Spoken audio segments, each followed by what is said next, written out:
We're so excited to announce the launch of the Prism Bible app on January 1st, 2024.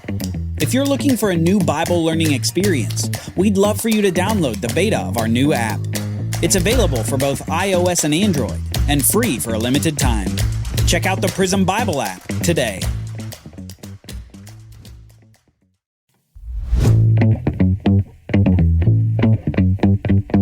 Abram is hot on the heels of the invaders in hopes of saving his nephew Lot from an uncertain fate. The war in the land is about to have its final battle. On the Bible Brief.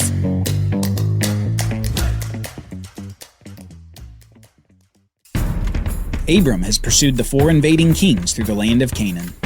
After beating the other kings in the valley of Siddim, these 4 kings are headed home with lots of loot and people to enslave, not the least of which was Abram's nephew Lot. And with 318 men, Abram is pursuing them to save Lot. Let's find out if Abram is able to defeat the forces of these 4 kings with just his small band of fighters. And he divided his forces against them by night, he and his servants, and defeated them and pursued them north of Damascus. Then he brought back all the possessions, and also brought back his kinsman Lot with his possessions, and the women and the people. Oddly enough, elderly Abram is successful where others failed. In the middle of the night, he's able to overtake the enemy using just over 300 men. He rescues Lot and brings back everything that was looted from the cities of the valley. The question we're left with is this: how did Abram win? With so few men and in such little time, how did he beat 4 kings in one night? Well, we're going to find out at Abram's next meeting. Next, we see Abram meet with 2 kings. The king of Sodom, happy to have his goods back thanks to Abram, and another king not mentioned yet, Melchizedek. That's a name you'll want to remember, Melchizedek. And Melchizedek is from a place you'll want to remember too, a place called Salem, eventually called Jerusalem, or Jerusalem. Let's read about this meeting. After Abram's return from the defeat of the 4 kings, the king of Sodom went out to meet him. And Melchizedek, king of Salem, brought out bread and wine. He was priest of God Most High. And he blessed him and said, "Blessed be Abram by God Most High, possessor of heaven and earth. And blessed be God Most High, who has delivered your enemies into your hand." And Abram gave Melchizedek 1/10 of everything. Now it may not look like it at first glance, but this is quite the event. Melchizedek brings out bread and wine, blesses Abraham, blesses God, and Abram responds by giving him 1/10 of everything. Let's dig into this. First, let's talk about Melchizedek as priest. Here with King Melchizedek, we see the first specific mention of a priest in the Bible. Now, you should think of biblical priests as people who primarily function as go-betweens. People would come to them, and then a priest would go to God on that person's behalf. Like I said, a go-between. Now, in their function as priests, often animal sacrifice was involved as well.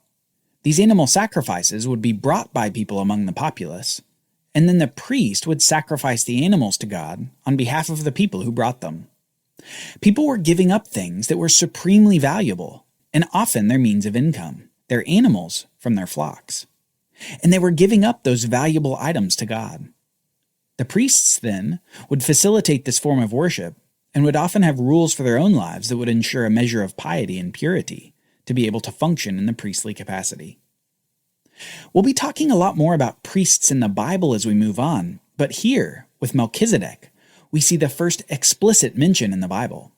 So we need to move forward with at least a basic idea of Melchizedek's occupation. He was a priest and a king. Now let's make another important observation.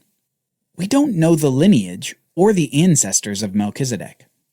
The one person to whom Abraham is inferior, which we know because he gave him 10% of everything, this person is one who we know nothing about historically. He doesn't have a historical blessing that we know about. He doesn't have the blessing of being a Shemite like Abram. Instead, what we see is someone who simply worships God as priest and king. Someone who brings a meal to Abram and blesses Abram after this miraculous battle that Abram was able to win. we see someone that Abram recognizes as a priest as he gives a 10% tithe to Melchizedek. This mysterious figure is one of the greatest priests mentioned in the Bible, and we don't know where he came from. Instead, we simply have to be content recognizing a truth that arises from our ignorance of Melchizedek. God calls people from all backgrounds and all lineages to worship him. While God certainly has a special relationship with Abram, as we've already seen, that special relationship doesn't exclude his desire to want all people to come to him and worship. Melchizedek is a worshiper of God from among Canaanite surroundings, from among nations who worship false gods. And yet, he is a priest of the one true God. We'll see more of these kinds of worshipers of God from other nations throughout the Bible story. But our last observation here must be this. Melchizedek answered the question of how Abram was able to defeat the 4 kings. Melchizedek says this, "Blessed be God Most High, who has delivered your enemies into your hand." Simply put, Abram won the war because God won the war. And this may have ultimately been Abram's motivation for giving this 10% tithe to Melchizedek. Abram knew that he couldn't have won the battle against the invading kings and saved his nephew Lot without God's intervention. Abram seems to understand that God's power to make him victorious in battle is no different than God's power to make his promises come to pass. Even in this gift to Melchizedek, Abram continues to be an example of faith in the midst of a wicked society. And speaking of wicked, we shouldn't forget about the other king who's been hanging out there while Abram is meeting with Melchizedek. The king of wicked Sodom addresses Abram next. And the king of Sodom said to Abram, "Give me the persons, but take the goods for yourself." The king of Sodom wants all his people back, but he offers to allow Abram to keep all the spoils for himself. Surely Abram would be rich for the rest of his days after accepting an offer like this. Think of the spoils from an army of 4 kings. And not only that, but the spoils that would be there after they had raided so many cities and nations. What an offer. But Abram said to the king of Sodom, "I have lifted my hand to the Lord, God Most High, possessor of heaven and earth, that I would not take a thread or a sandal strap or anything that is yours, lest you should say, 'I have made Abram rich.' I will take nothing but what the young men have eaten, and the share of the men who went with me." Abram accepted the meal of Melchizedek, the king and priest of God, but he rejects the offer of the spoils from the king of Sodom, king of that wicked city where his nephew had been living. Abram says no to the king of Sodom, lest he be associated with the wickedness of that city and that king. Abram has lived long enough to know that the spoils of wickedness may fill one up for a while, but after the filling is done, wickedness wants its due in return. Instead, he chose a more righteous path. Instead of taking goods, he gave up goods. Abram chose to give up 10% in honor of God, rather than receive something that would make him indebted to a wicked king. Abram defeated the 4 kings, saved Lot, saved the people and possessions of the kings of the valley, and yet he took no spoils of war. He only gave from his own estate to Melchizedek, the great priest king of Salem. Abram received nothing, despite his decisive intervention in the region. Abram, you see, was waiting on a reward from God.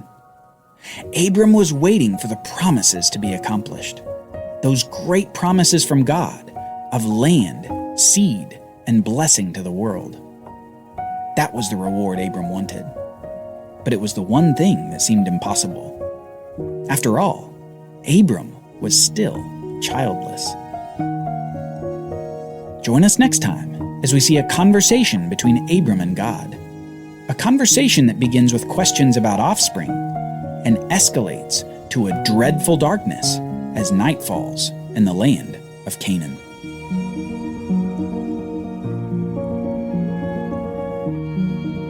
The Bible Brief is brought to you by the Bible Literacy Foundation, dedicated to helping people like you learn the Bible.